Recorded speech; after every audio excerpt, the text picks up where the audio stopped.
Hi, I'm Jeff Wagoner, president of WM Law, Kansas City's premier bankruptcy law firm.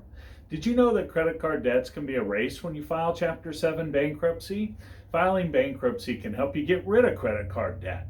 Which chapter of bankruptcy you file will determine how much will be discharged. In a Chapter 7 bankruptcy, a debtor generally will be able to get a complete discharge of their credit card debt. This means you will not have to pay any of it back. There are a few circumstances in which a debtor may be required to pay some of their credit card debt back in a Chapter 7. For example, if the credit card lender can show that the debtor used the credit card fraudulently, then that specific debt may not be dischargeable. An example of fraudulent behavior would arise when a debtor makes a lot of charges to a credit card immediately prior to filing bankruptcy.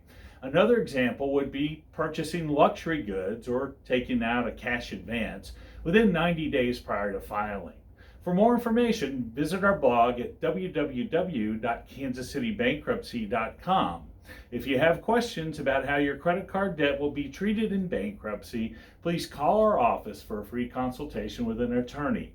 We have 4 convenient locations in Independence and in the Northland in Missouri and in Olathe and Lawrence in Kansas. At WM Law, we are here to help.